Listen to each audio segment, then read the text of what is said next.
USCHO.com. This is the USCHO Game of the Week podcast from US College Hockey Online at USCHO.com. An in-depth look at this week's top college hockey matchup and a preview of the other big games. Welcome to the USCHO.com Game of the Week podcast for Thursday, February 7th. I'm Ed Trefzger alongside Jim Connelly. Before we jump in, this podcast is sponsored by the NCAA Frozen Four. That's coming up April 11th and 13th at KeyBank Center in Buffalo. Visit ncaa.com/Frozen4.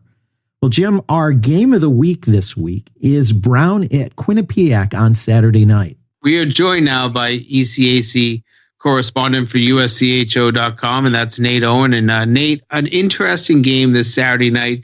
Quinnipiac and Brown. Obviously, Quinnipiac, they're having a great season. Everybody's known about them. But Brown, I think a lot of people kind of forgot about the fact that this team has played really well since January 1st, maybe even going back to December 1st, when they kind of started a streak that's kind of turned their season around. Yeah, Brown is actually, they're now 6-3 in their last 9 games, and they're right in the middle of the home ice conversation in the ECAC standings right now. I believe they're currently 7th, and the top 8 teams will get home ice at some point in the playoffs.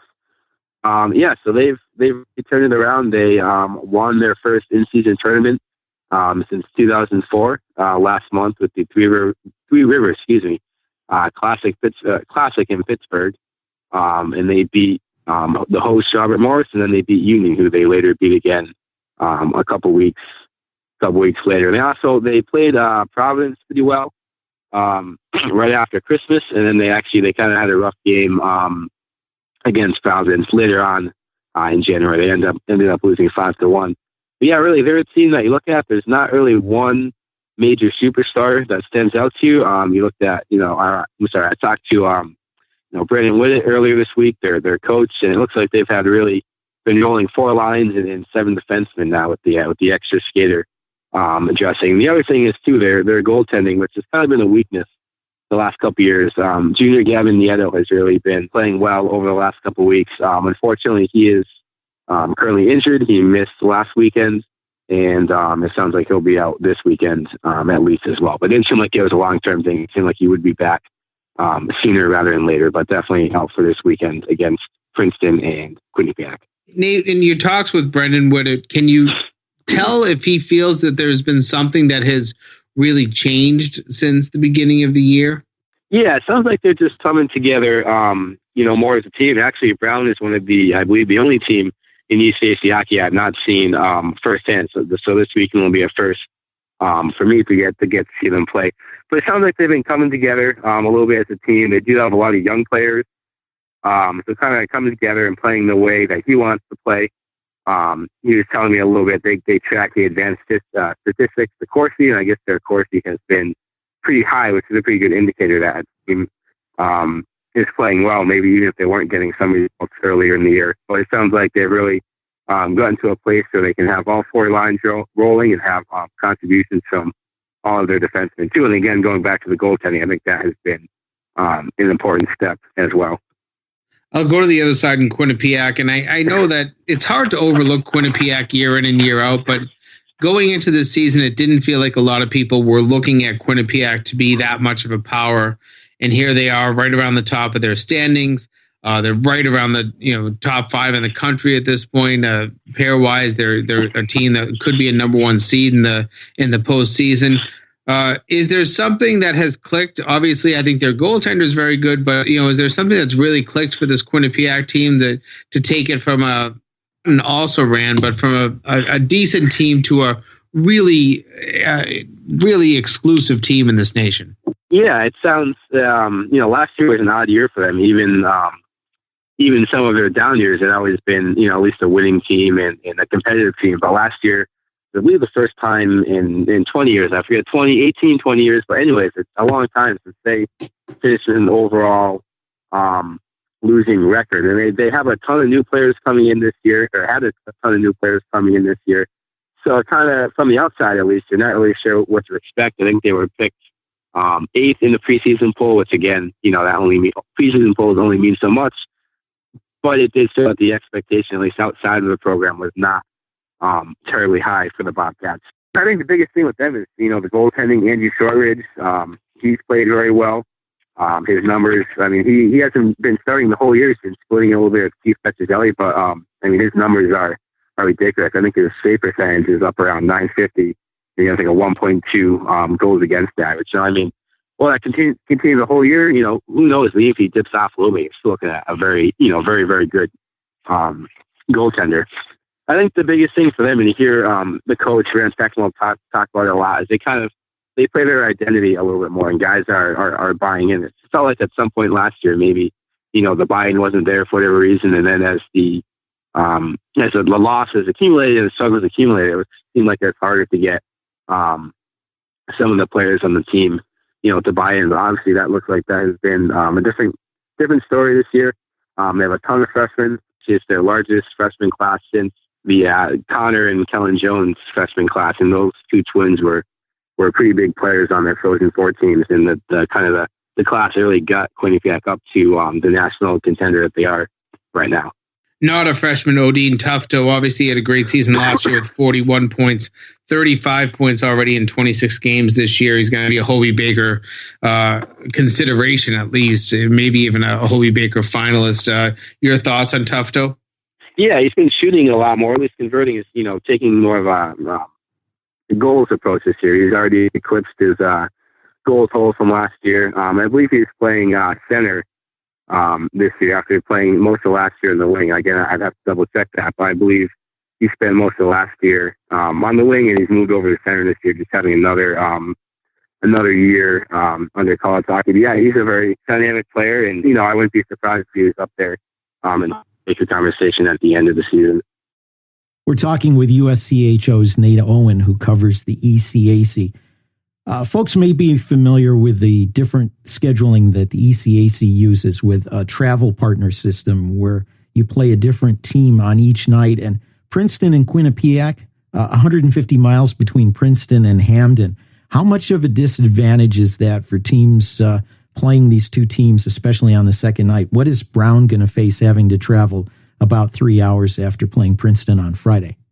Yeah, it certainly is, a kind of a unique system to college hockey, but I'm trying to think. I think there are some other travel partners. I know, I think Colgate and Cornell, I know they're probably about an hour apart. Brown and Yale, maybe about an hour apart, but I think Princeton and Quinnipiac might be the largest one. I think for Brown, Princeton has a lot of high-end scores and not quite the depth that Princeton has, so it might be challenging for Brown to match up to the depth of Quinnipiac and not have to focus on 3 or 4 guys on Princeton. Instead, you have Quinnipiac. You have look at their lineup; they have guys all up and down the lineup who are contributing this year. So I think the depth and also facing Andrew Shortridge in goal will be challenging for the Bears. Nate, when you look at the standings right now, obviously this is a league that's pretty interesting and how bunched up their standings have become. To say that every game and every point matters. There's obviously 3 races: a race for first, a race for that 4th, 5th position, and then a race for 8th, 9th. So you get you avoid going on the road in the first round. But it just feels like there's such a bunch toward the top at 20 points for Cornell in first, and then all the way down to 5th, Harvard at 18. This is about as close as they come. The ECAC has proven itself a pretty high parity league. What does each weekend kind of mean? And the fact that you don't really play the same opponent twice, there's not a chance to truly pick up those 4 points. Yeah, I think especially this year, usually, the middle of the pack is pretty well bunched up, but there's, one team at the top that's really running with it. But like you said, Cornell, I believe, has a 1-point lead over Quinnipiac, first place at this point. But even last week, granted some of the games in hand situation, some teams had played different amount of games. So I believe last week Brown entered the weekend in 7th place, and they're only 4 points out of first. Obviously, that with some teams having time off, Harvard only played 1 game because of the Beanpot. That sort of rectified itself a little bit. But really, yeah, this year there's not that one team that's totally running away with it.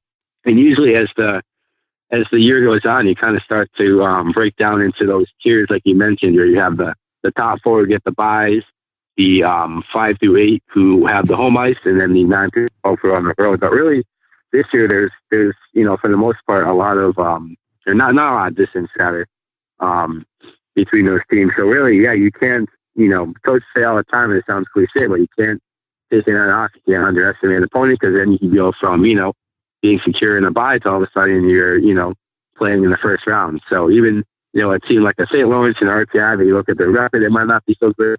If teams go in there thinking they can waltz in and beat them with no effort, they might be in for a bit of a shock. Nate, earlier this season when we talked with Clarkson head coach Casey Jones, he thought maybe the league took a little bit of a step back last year and maybe a step forward again. Is that how you see the overall competitiveness of the league right now? Yeah, I'd say so. You have, I think a couple of teams. Cornell is finally healthy. They had a really atrocious first half in terms of injuries. Just so many, players in and out of the lineup. They're finally healthy, and they've been in the really since the Christmas break. Quinnipiac looks like a team to be reckoned with. There's a stretch there after they got off to, I think, a 5-0, 6-0 start, or then they lost a couple games, but now they've come back, and I don't think they've lost back more than back games all year, or if they have, it's only been once.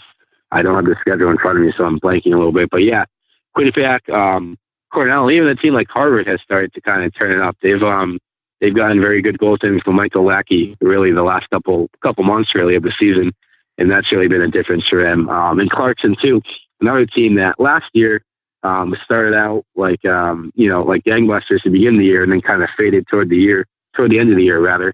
And talking to them a couple weeks ago after seeing them play Yale, it seems like they're really hitting their stride at the right point of the year to something that they might have missed last season. So, yeah, I see a couple of teams that definitely could make noise come the playoff time, and then there are a couple more that are right on the bubble too. Obviously, there's a lot to be played for over the month, the final month of the season, including the conference playoffs.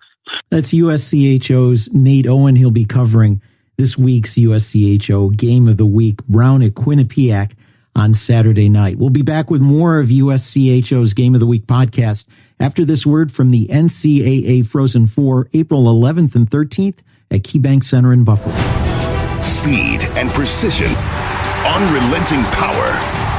This trophy is not given, it must be earned. The 2019 NCAA Frozen Four, April 11th and 13th at KeyBank Center in Buffalo. With a shot. Saved by Morris. Takes the shot. Visit ncaa.com/Frozen4 and get your tickets today. Welcome back to the USCHO Game of the Week podcast. I'm Ed Trefzger along with Jim Connelly. And Jim, let's talk about that Brown-Quinnipiac matchup. Brown has pulled some upsets earlier in the season. As we mentioned, the Three Rivers Classic, a win at Union, and Quinnipiac is flying high. Yeah, I mean, the one concern, obviously, if their goaltender is injured, not being able to play their number one goaltender, that's always a concern. But you never know. Sometimes backups can do great things. And, as a coach, I think Brendan Wood wants to see that out of, any goaltender he puts in the net. So I think you just have to have trust. For Quinnipiac, you just, they're going to be coming off a really emotional game. Anytime they play Yale, it's one of those high emotion type of games. So Friday night, you're going to have that regardless of the outcome. Saturday, you're still going to have to be able to get up for an opponent that has been playing well. I mean, they had a horrible start to this season. They only had one win going into December. But since then, they've really put together a little bit of a run. And here they are in 7th place, but they're not far from 5th, 4th, even 3rd place in the ECAC if they're able to play their cards right. So it's one of those games that, you might not think of it as a marquee matchup, but then you think of the two teams and where each of them are right now. It's a very important matchup in the ECAC. Another key matchup in that league happens on Friday night as number 9 Clarkson travels from Potsdam to Ithaca to take on number 10 Cornell. And these are two of the teams in the league, I think, that arguably have been the most consistent of late. Obviously, Quinnipiac you can put in there as well, but these two teams have played well over their last 10 to 12 games, and it could be a good battle. I think that both teams, tend to, create offense from defense. So sometimes when you get those two teams together, it's not always the most compelling matchup. But I think this should be a good battle. I think that Clarkson will go on the road and have their hands full in a arena that is, live and loud. And that's one of those atmospheres you kind of hope as a college hockey player to get to play in. Well, let's stay out east. Let's go to Hockey East. BU and BC take on UMass and UMass Lowell, respectively, on Friday. Then Saturday, while the Boston teams rest up for the Beanpot, UMass travels to UMass Lowell. Now, Lowell got off to a bit of a slower start and has been picking up momentum. UMass hasn't taken its foot off the gas since the start of the season. Yeah, it's interesting how that Friday night sets up kind of what happens on Saturday night. Obviously, Lowell and UMass both at home. BC going to Lowell, BU going to UMass. These teams have already played, and they've been compelling games. The UMass BU game last Friday night, a 7-5 game in favor of UMass, and people said that arguably it was one of the best games played all year. A lot of offense, a lot of really good playmaking. I would expect to see a little bit more of that. There will be a incredible atmosphere at the Mullen Center. They say that this one might actually sell out, and that's a big building to sell out, almost 9,000 seats. So as for Lowell, the same thing. They'll probably sell out against Boston College. And they had a very good series. They beat BC and then rallied for a 4-4 tie against BC just 2 weeks ago. So these are some really interesting games. And then to think that sets both of these teams up, UMass and UMass Lowell, to battle on Saturday night at Lowell, the back end of their 2-game series. Lowell won the first game. Not a lot of teams have won at Mullen Center. I think it might be only Lowell. I think that might be the only loss that UMass has all season. And here they are. UMass will have to travel to UMass Lowell, which is red hot. 7-0-1 coming into this weekend. The last 8, I believe. This is a team that's doing the right things, Lowell. But there's so many weapons on UMass. I think there's just so many dynamics of these 3 games involving these 4 teams that it should be an interesting weekend of Hockey East when you follow these 3 programs, 4 programs, I should say. In the Atlantic Hockey Association, one key matchup is American International for the weekend at Army. A weekend sweep by AIC and a little help from elsewhere in the league, and they could clinch at least a share of first place in the league this weekend. But it's amazing. And AIC, we had a chance to talk to Eric Lang earlier in the week on our Spotlight podcast. AIC has got the weapons, and they're going in against an Army team that is always physical and always strong in the third period. The third period that AIC has had its most success in. Yeah, and I believe Eric Lang said that he kind of dreads this matchup. It's one of those more difficult, more physical matchups. They really do bang the body in Tate Rink as much as they can. And this will be a tougher matchup for AIC, despite the fact that Army's not right there in the battle for first place. This is a very good Army team that always plays every opponent tough. So ASC goes in and takes care of business and does their thing, and keeps the game clean and just tries to take some hits, but keep the finesse game going, keep the speed game going. This is an ASC team that we know can score goals, and that's what I think they'll need. But it should be an interesting series. AIC kind of knows where they are, and they also know that they're going to have a couple of bye weeks down the stretch of this season where they're not going to play as many games as everybody else. They need to start taking care of business within the conference. That will go a long way to clinching this division title. As we turn to the Midwest in the Big Ten, 3-weekend series, Minnesota is at Penn State for a pair. Ohio State travels up to Madison to take on the Wisconsin Badgers for a pair. Penn State ranked at 18, Ohio State at number 3. And then the great rivalry, Michigan State at Michigan, the rivalry with the most games played in college hockey. They're at Yost on Friday night, and then they go to Little Caesars Arena in Detroit on Saturday. Quick synopsis of the Big Ten this weekend. Well, I think there's a lot going on. Obviously, Ohio State is, probably has the most urgency. They're just trying to get, almost like AIC, they're trying to get the points to just clinch this title. They know that they're within striking distance, an 8-point lead right now over Minnesota. They feel like they're probably in a really good position to clinch. But then you look at Michigan and Michigan State, and they're right in the middle of the pack. And both of them with 24 points in the league. They are hated rivals. They are, as you mentioned, the most games played in a rivalry series. between two teams. They're going to play Saturday's game at Little Caesars Arena, so on a bigger stage, kind of get both of those teams used to playing in front of the big crowd in the big arena. I think that is the most compelling series for me, in my opinion, because of the fact that I think that, both of these teams are looking to do something. They're both trying to get themselves into a position to be higher in the standings so that there's home ice involved in the playoffs. And they're both right there. That's the thing that, either one of them are one game out of second place, but they're also, a bad weekend out of last place. So that's the dynamic going on right now. And Notre Dame, idle this week, they're just going to have to sit back and watch and try to figure out where they land at the end of this weekend. Well, I think Notre Dame will be happy to have the rest. Tuesday, they get Michigan in at Compton Family Ice Arena, and Michigan only with a couple of days off after that Saturday night contest. I think that's big, the fact that Notre Dame can have a little bit of rest, but then you never know if Michigan comes out of that series with a sweep. They've got a lot of momentum on their side. They're ready to go. They're, almost excited to play on Tuesday night. 2 nights of rest for any college hockey team is a lot of rest. So they could be very excited. So it plays both sides, but I think Notre Dame, if you ask Jeff Jackson especially, he'd probably rather a little extra rest. As we turn to the NCHC, only a couple of weekend series. The one that stands out to me is number 1 St. Cloud hosting Colorado College for a pair. Mike Haviland's Tigers are showing some really good life, and it may be an outside chance, but a little bit of an upset this weekend could be in the offing.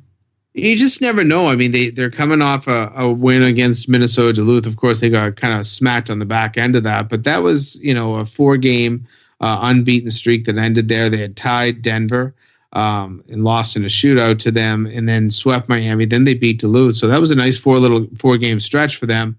Maybe the 6-0 loss on the last night, against Duluth was not what they were looking for, especially on home ice. But now they'll head on the road, play St. Cloud State. It's a team that, gave them a little bit of a fit earlier this year at home, a 5-3, 2-1 series in favor of St. Cloud at that time. And, I just believe that Mike Haviland has some confidence in his team, and his team itself probably has some confidence in itself. So, if you're looking for a big upset this weekend, you don't always usually point to the number 1 team in the country as being the team to be upset. But, an unranked team that could knock off a top 3 team this weekend, I would look at CC as one of them.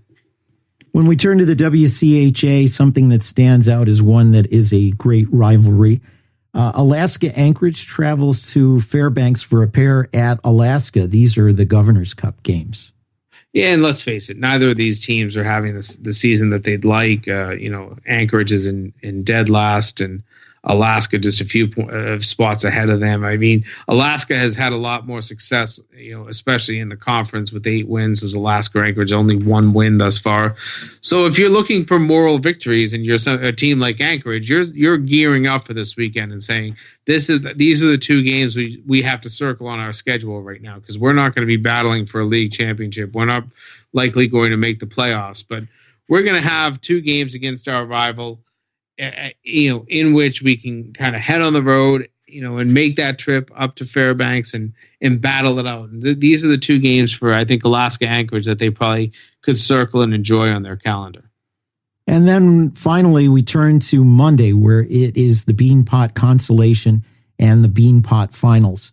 The Consolation starts out with Harvard and Boston University. Both teams lost by 2-1 scores last Monday. It took overtime to defeat BU. What do you look for in this matchup before we get to the championship?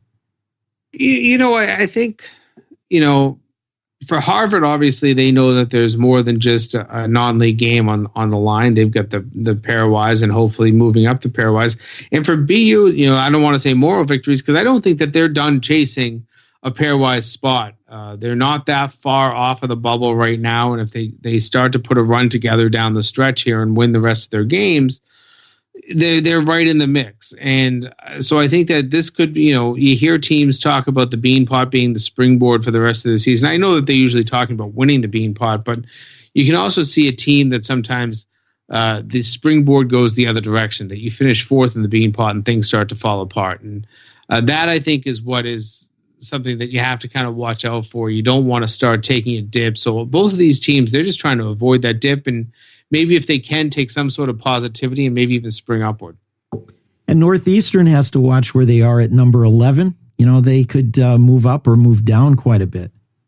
They could, and that's the magical thing. You know, they have some teams chasing them. UMass Lowell, obviously a conference opponent. They have the 1 point up in the pairwise because they had an extra win, but you change that immediately if Lowell's RPI and Lowell's teams under consideration can get ahead of Northeastern. So this will be obviously. I'm sorry, I said teams that are under consideration. I meant common opponents, but common opponents. You know, obviously Boston College is a common opponent for Lowell, so that's one of those games where if you lose that, suddenly things start to move around a little bit, and you never know how far you could drop if you lose. That said, you win, you're obviously getting a decent boost in your RPI, and obviously a neutral ice game. It's not going to be against a top team, but it means something. As for Boston College, I think that for them, I talked about the springboard. This could be the springboard, and